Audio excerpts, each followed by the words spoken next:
Tired of dealing with annoying flies, fruit flies, and gnats in your home?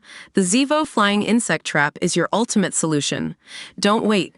Check out the link in the video description now to get your Zevo Flying Insect Trap on Amazon and enjoy a bug-free home today. An incredible new theory on what happened to the three men who managed to escape from Alcatraz in the 1960s has emerged. Brothers John and Clarence Anglin, alongside friend Frank Morris, tunneled out of their cell of the maximum security prison in June 1962 before disappearing into the waters of the San Francisco Bay and have never been found. And now writers Ken Widner and Mike Lynch share their fascinating theory. Their book, Alcatraz, The Last Escape, alleges the trio escaped the jail in a makeshift raft and used wires to hitch themselves to a passing boat. From there, the fugitives met a second boat in the San Francisco Bay Area, which took them to dry land. A private plane chartered from a small airport at neighboring Marin County flew the trio to Mexico to begin a new life, it is claimed.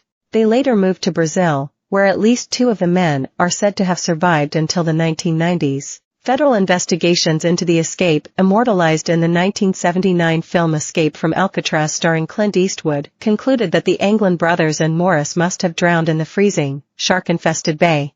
Widner and Lynch have used family interviews, historical documents, and photo evidence to explain their theory.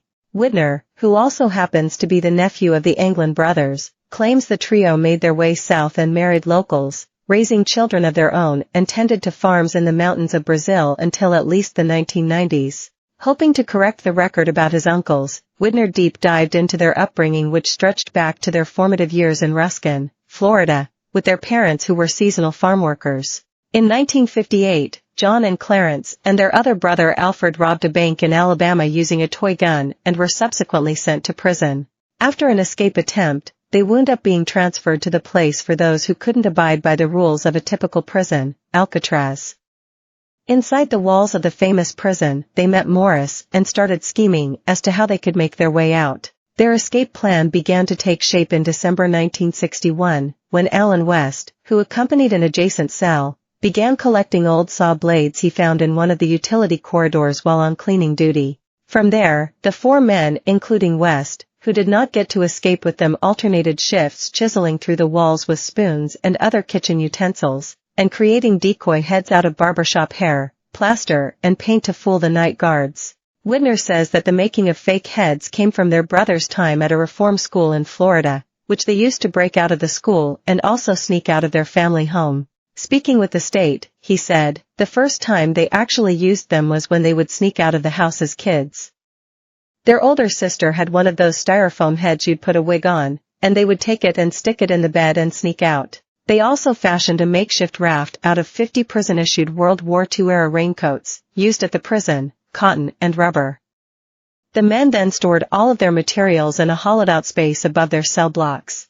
According to Widner, the men even made a periscope so they could peep around corners and a homemade flashlight to illuminate tight crawlspaces. The group would work from 5:30 p.m. to around 9 p.m. before the guards called for lights out, before finally making their escape on June 11, 1962.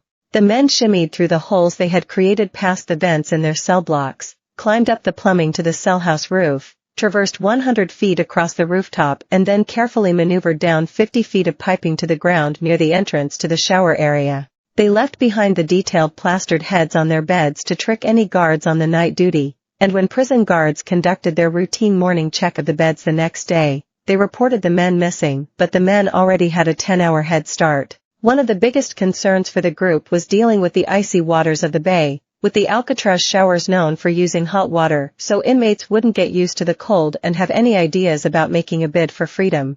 However, Widner says that the Anglins had help in preparing their bodies for the freezing water from fellow prisoner Whitey Bulger, the infamous Irish mob boss from Boston.